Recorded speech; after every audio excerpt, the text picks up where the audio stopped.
Purpose ये है कि अभी इंडिया ने एक बात की है जिसके ऊपर पूरा पाकिस्तान इस टाइम लरज उठा है। वो बात है वो जो एग्रीमेंट हमने इंडस रिवर के रिलेटेड इंडिया के साथ किया था। सर इंडिया ने कहा कि ये जो सा एग्रीमेंट जो किया हमारे साथ ये हमारे हक में नहीं है। 80% जो पानी वो पाकिस्तान को जाता है, तो हम इंडस रिवर को भी पानी को रोकने लगे हैं। तो और श्रीलंका में जाके जहाँ तक बात है, उन्होंने जाके इन्वेस्ट किया है और वो जो कंपनी खरीदी है, तो ये एक इंडिकेशन है कि वो अपने नेबर्स के साथ अच्छे हालात रखना चाहते हैं और उनको भी सपोर्ट करके प्रोग्रेस करवाना चाहते हैं, उनको भी तरक्की करवाना चाहते हैं। तो ये एक इंडिकेशन है इंडिया की जो है वो एक दूर अंदेश जो है वो सोच की। उनमें और हम में ये फ़र्क है कि उन्होंने जो इनोवेशन है ना वो लेके आए हैं। उन्होंने न्यू सोर्सेज जो हैं उनको अप्लाई किए, ठीक है। उसके अलावा उन्होंने पॉली और जो ग्रीन हाउस इफ़ेक्ट इस तरह की न्यू मशीनरी लेके आए हैं। हमारे यहाँ जो है ना बहुत ऑर्थोडॉक्स अभी तक वही ट्रेडिशनल से प्राइमरी जो है वही तरीके चल रहे हैं एग्रीकल्चर को लेके। दूसरा हमारे यहाँ ये नहीं कभी भी बैलेंस नहीं किया जाता कि आपने जो है वो कितने एरिया में इंडस्ट्रियलाइजेशन करनी है। आप क्या करते हो कि सोसाइटीज़ बनाते जाते हो, फिर आपको क्या होता है कि किसी भी for example if we are taking. नमस्कार दोस्तों, जय हिंद। पाकिस्तान को देखा नहीं जा रहा है कि किस प्रकार से भारत ने बार बार श्रीलंका की मदद की है।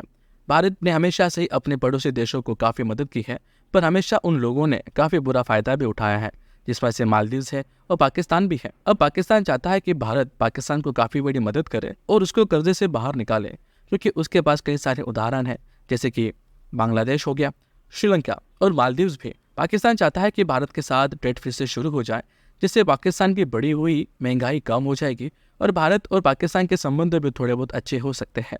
दूसरी ओर पाकिस्तान अपनी बड़ी बड़ी बातों से शांत नहीं हुआ है। अभी भी वो भारत को कई सारी चीज़ों में कंपेयर भी करता है और चैलेंज भी करता है। पाकिस्तान को सबसे बड़ी मिर्ची तब लगी जब श्री मुकेश अंबानी की कंपनी जियो ने श्रीलंका की एक सरकारी कंपनी को लगभग खरीद लिया है और जल्द ही पूरे श्रीलंका में जियो भी शुरू हो सकता है। ये देखकर पाकिस्तानी परेशान है। आइए देखते हैं इस वीडियो में। जय हिंद। पर्पस ये है कि अभी इंडिया ने एक बात की है जिसके ऊपर पूरा पाकिस्तान इस टाइम लरज उठा है। वो बात है वो जो एग्रीमेंट हमने इंडस रिवर के रिलेटेड इंडिया के साथ किया था। सर इंडिया ने कहा कि ये जो सा एग्रीमेंट जो किया हमारे साथ ये हमारे हक में नहीं है। 80% जो पानी वो पाकिस्तान को जाता है, तो हम इंडस रिवर को भी पानी को रोकने लगे हैं। तो क्या कहना चाहेंगे कि क्या इंडिया की इसमें कोई साजिश है हमारे रिलेटेड, या फिर हम खुद ही अपने खिलाफ साजिश करते हैं? साजिश भी हो सकती है। देखें, रिसोर्सेज जो है ना वो हर बंदा अपने लिए तो यूज़ करना चाहता है उनको। तो अगर ऐसा कुछ होने जा रहा है तो मेरे ख्याल है टेबल टॉक होनी चाहिए, हम उसको रिज़ॉल्व करें, और अगर रिज़ॉल्व होती नज़र आती है तो ठीक है, नहीं तो हमें अपने रिसोर्सेज को ख़ुद से इन हाउस उनको जनरेट करना चाहिए कि अगर कल को इंडिया दोबारा भी ऐसा करे तो हमें कोई मुश्किल पेश नहीं आनी चाहिए। बिल्कुल सही होगा। 370 का आर्टिकल हटाया, हम कश्मीर को उन्होंने अपने हिस्से नाम कर लिया इंडिया ने, तब हम कुछ नहीं कर पाए। अगर ये पानी बंद करता है तो क्या हम इतनी पावर रखते हैं कि बाहर जाकर बात कर सके और हमारी बात भी मानी जाए कि भाई तुम्हारी हिम्मत कैसे हुई, पाकिस्तान का पानी बंद किया तुमने? कोई हमें कह सकता है इंटरनेशनल कोर्ट में हमारी बात होगी इस बारे में? वो तो हमारे ताल्लुकात पे डिपेंड करता है ना कि हमारे ताल्लुकात बाकियों के साथ कैसे हैं। हमारी खारजा पॉलिसी जो है उसको बेहतर करना चाहिए और बाकियों को भी उस टेबल पे बिठाना चाहिए। मेरा ख्याल है कि इसका हल जो है ना वो सिर्फ टेबल टॉक है। तो क्या अब हमारे ताल्लुकात इतने अच्छे हैं कि बात मानी जाएगी? बनाने चाहिए। नहीं है इतने अच्छे? बिल्कुल हैं।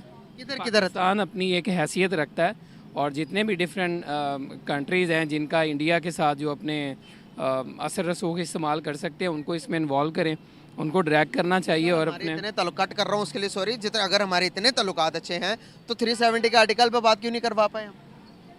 उसमें मेरा ख्याल है कि हमारी अपनी नाअहली है, हमने लोगों को इंगेज नहीं किया, हमने उसको आलमी फोरम पे नहीं उठाया। अगर हम उसको आलमी फोरम पे उठाएं, अपना इंटरेस्ट शो करें, उन लोगों को साथ मिलाएं, तो मेरे ख्याल बात बन सकती है। 370 के आर्टिकल के बाद कश्मीर के अंदर जो टूरिज्म जा रही है सर, वो दुनिया के लिए एक मिसाल है और पूरी दुनिया से लोग जा रहे हैं। G20 की मीटिंग इंडिया ने कश्मीर के अंदर रखवाई और कश्मीर के अंदर डे बाय डे आप देखेंगे डेवलपमेंट पर डेवलपमेंट हो रही है। वहाँ पर ट्रेन सिस्टम को इंडिया के साथ जोड़ दिया, आप ट्रेन पर बैठे और पूरा कश्मीर श्रीनगर सारा घूम सकते हैं। वहाँ पर एप्पल स्टोर ले आया वो बंदा और वहाँ पर हेल्थ का इतना अच्छा सिस्टम कर दिया। कैसे देखते हैं आप हमारे कश्मीर? आप अपनी खारजा पॉलिसी को बेहतर करें। अभी आपने टूरिज़म का वर्ड बोला, इंडिया इस वक्त दुनिया में $26 बिलियन जनरेट कर रहा है, दुनिया से कमा रहा है वो, और हम लोग $1 बिलियन पे खड़े हैं। हमारा ये वो डिपार्टमेंट है जिसने पूरे मुल्क को चलाना था, लेकिन बात वही है कि हम अपने रिसोर्सेज का राइट यूज़ नहीं कर रहे हैं हम उनका। तो हम टूरिज़म, हमारे पास तो टूरिज़म इतना है, उसका स्पार्क इतना है, हम पूरी दुनिया से लोगों को बुला सकते हैं। लेकिन बात फिर वही है कि हमारी खारजा पॉलिसी बेहतर नहीं है। हमारे ताल्लुकात बेहतर होंगे तो लोग ऑटोमेटिकली आएंगे, हमारी मार्केटिंग बेहतर होगी, लोग यहाँ पे आएंगे, मतलब लोग आएंगे तो डेफिनेटली डॉलर भी आएगा और इकॉनमी भी बूस्ट करेगी। बहुत अच्छा लगा बात करके आपसे, थैंक यू सो मच।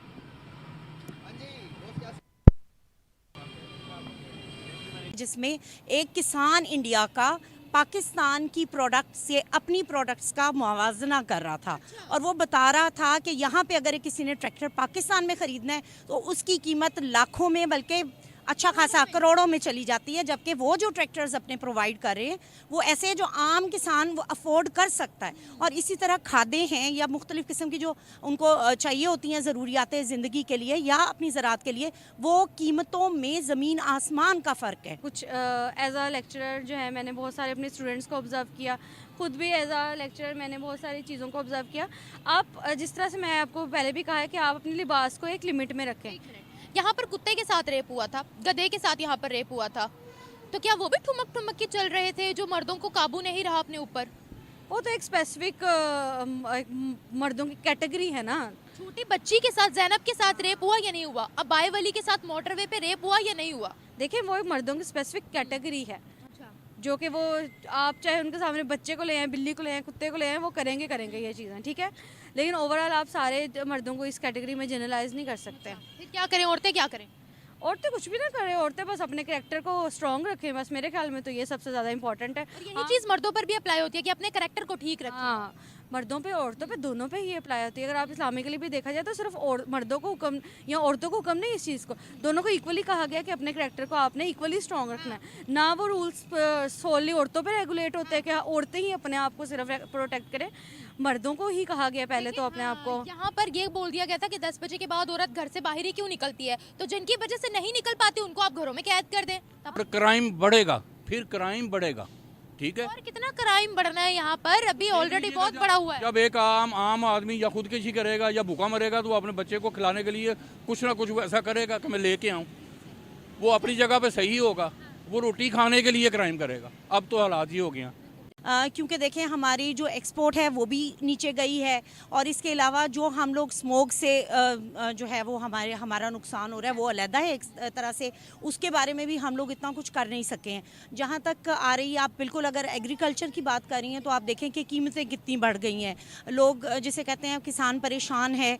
अगर आप ट्रैक्टर्स देखें उनकी प्राइस ऊपर चली गई हैं, पेट्रोल की प्राइसेस ऊपर चली गई हैं, इसी तरह जो यूरिया है, जो खादें हैं, सब की सब बहुत महंगी हो गई हैं। तो आप देखें अगर आप किसान को अपने जिसे कहते हैं फ़ायदा नहीं देते हैं तो कौम का फ़ायदा